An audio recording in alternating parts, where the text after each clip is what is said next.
રાતના લગભગ 12 વાગ્યાનો સમય થયો હતો અને એક ચોર ચોરી કરવાના ઈરાદાથી મંત્રીના ઘરની અંદર ઘૂસી ગયો.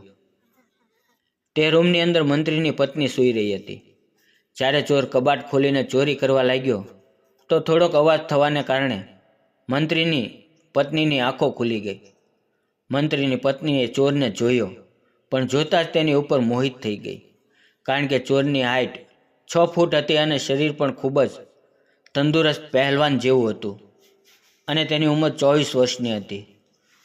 મંત્રીની પત્નીએ ચોરને કહ્યું, જો તારે મારું એક કામ કરવું પડશે, નહીંતર હું અવાજ કરીને બધાને બોલાવી લઈશ, અને જો તું મારું કામ કરી આપીશ તો હું તેના બદલામાં તારે જોઈએ તેટલા રૂપિયા આપીશ. આમ કહેતા કહેતા મંત્રીની પત્ની એક એક કપડાને હટાવવા લાગી. બધા જ કપડાં હટાવ્યા પછી ચોરની સામે ઊભી રહી ગઈ. ચોર તેને વિચિત્ર નજરથી જોઈ રહ્યો હતો. મંત્રીની પત્ની ખૂબ જ સુંદર હતી. થોડી વાર પછી મંત્રીની પત્નીએ તે ચોર સાથે ખૂબ જ આનંદ કર્યો. મિત્રો, આ ઘટનાની શરૂઆત ઉત્તર પ્રદેશ લખનૌ શહેરમાં થઈ હતી. 45 વર્ષના રામલાલ એક મંત્રી હતો. મંત્રી પદ ઉપર રહીને તેણે ખૂબ જ પૈસા કમાયા હતા અને આ બધા પૈસા તેણે બિઝનેસની અંદર લગાવી દીધા હતા. તેની પહેલી પત્ની 2 વર્ષ પહેલાં એક એક્સિડન્ટની અંદર મૃત્યુ પામી હતી. તેને એક છોકરો હતો અને તે 8મા ધોરણમાં હોસ્ટેલમાં રહીને ભણતો હતો. ઘર બિલકુલ ખાલી હતું, એટલે મંત્રીને એકલું એકલું લાગતું, એટલા માટે તેણે બીજા લગ્ન કરી લીધા. તેની પત્ની બીજીનું નામ હિના હતું અને તેની ઉંમર લગભગ 28 વર્ષની હતી. તે જોવામાં ખૂબ જ સુંદર અને તંદુરસ્ત હતી. હિનાના પણ આ બીજા લગ્ન હતા, કારણ કે તેને તેના પહેલા પતિએ તલાક આપી દીધી હતી. લગ્નની પહેલી રાત્રે હિના સાથે જ્યારે મંત્રી સાહેબે સંબંધ બનાવ્યો તો તે ફક્ત 40 થી 50 સેકન્ડની અંદર જ ખતમ થઈ ગયો.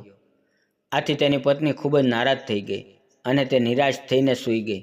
બીજે દિવસે, ત્રીજે દિવસે હાલત એ જ રહી. હવે મંત્રીની પત્ની તેનાથી ખુશ નહોતી. આમ જ 2 મહિનાનો સમય જતો રહ્યો. મંત્રી પોતાના કામની અંદર ખૂબ જ બિઝી રહેતો. તે પોતાની પત્નીને સમય આપી શકતો નહોતો અને આ તરફ હિના પોતાના સંબંધથી ખૂબ પરેશાન હતી. તે ઉદાસ રહેવા લાગી. તેણે એકલતા ખાવા લાગી અને તે વિચારવા લાગી કે તે બીજા કોઈ વ્યક્તિ સાથે સમય પસાર કરે. એક દિવસ હિના પોતાના પતિ સાથે એક બગીચાની અંદર બેઠી હતી. અચાનક એક છોકરો તેની પાસે આવ્યો. તેનું નામ હરી હતું. તેની ઉંમર લગભગ 24 વર્ષની હતી અને જોવામાં ખૂબ જ તંદુરસ્ત હતો. તે મંત્રી સાહેબ પાસે આવ્યો અને તેણે કહ્યું કે મારી બહેન ખૂબ જ બીમાર છે. મારે તેના ઈલાજ માટે 2 લાખ રૂપિયાની જરૂર છે. પરંતુ હિનાએ તેને ના પાડી દીધી. હરી તેને ઘણી વખત રિક્વેસ્ટ કરતો રહ્યો, પરંતુ મંત્રીએ અને મંત્રીની પત્ની તેને પૈસા આપવાથી મનાઈ કરી દીધી. હરીને ખૂબ જ ગુસ્સો આવ્યો અને તેણે આજે રાત્રે તેના ઘરમાં ચોરી કરવાનું વિચાર્યું. તેણે વિચાર્યું કે હું ચોરી કરીને પૈસા લાવીશ અને મારી બહેનનું ઓપરેશન કરાવીશ. સાંજના 7 વાગ્યા અને મંત્રી પોતાના બિઝનેસના કામ માટે બહાર જતા રહ્યા. ઘરની અંદર ફક્ત તેની પત્ની એકલી હતી. રાતના લગભગ 9 વાગ્યાનો સમય હતો. હિનાએ પોતાનું જમવાનું જમીને સૂવા માટે જતી રહી. લગભગ 12 વાગ્યાની આજુબાજુ હરી મંત્રીના ઘરે ચોરી કરવાના ઈરાદાથી અંદર આવ્યો અને જેવો તે હિનાના રૂમની અંદર દાખલ થયો તો તેણે જોયું કે તે સૂઈ રહી છે અને તે ચોરી કરવા લાગ્યો. અને ચોરી કરતી વખતે થોડોક અવાજ થયો અને અવાજના કારણે હિનાની આંખ ઉકળી ગઈ. અને જ્યારે હિનાએ ચોરને જોયો, તે જોઈને તેના શરીરની અંદર એક અલગ પ્રકારનો કરંટ દોડવા લાગ્યો. તેણે જ્યારે ચોરના મોઢા ઉપરથી બાંધેલું કપડું હટાવ્યું તો તે તરત જ તેને ઓળખી ગઈ. મંત્રીની પત્ની ચોરની કમજોરી જાણતી હતી, એટલે તેણે હરીને કહ્યું, જો તું મારું કામ કરીશ તો હું તને ખૂબ પૈસા આપીશ. અને આમ કહીને તે એક પછી એક કપડાં હટાવવા લાગી અને હરી તેને એક નજરે જોઈ રહ્યો. હરીને પૈસાની જરૂર હતી એટલે તેણે મંત્રીની પત્નીની વાત માની લીધી. તેણે સવાર સુધીમાં 3-4 વાર તેનું કામ કર્યું અને હરી જ્યારે પહેલું કામ પૂરું કરતો તો મંત્રીની પત્ની તેને ખુશ થઈને ગિફ્ટની અંદર 50,000 રૂપિયા આપતી. હરી પાસે પોતાની બહેનનું ઓપરેશન કરાવવા એટલા પૈસા ભેગા થઈ ગયા હતા અને તેણે તેની બહેનની સારવાર શરૂ કરાવી.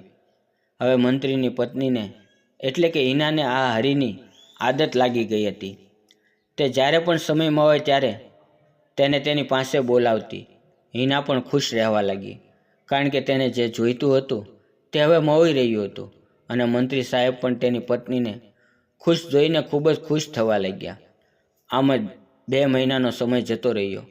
એક દિવસ સાંજના 4 વાગ્યે હિનાએ હરિને ઘરે બોલાવ્યો અને હરિ જ્યારે મંત્રીના ઘરે ગયો અને તે ધીમે ધીમે એના રૂમની અંદર ગયો અને હિના સાથે આનંદ કરવા લાગ્યો, ત્યારે અચાનક મંત્રી સાહેબ છુપાઈને તેના રૂમની અંદર પ્રવેશ કર્યો અને તેણે તેની પત્નીને આપત્તિજનક સ્થિતિમાં જોઈ અને તે ખૂબ જ ગુસ્સે થઈ ગયો અને તેણે બાજુમાં પડેલી ફૂલદાની ઉઠાવી અને છોકરાના માથા ઉપર મારી અને ઘટના સ્થળે જ હરિએ પોતાનો જીવ છોડી દીધો.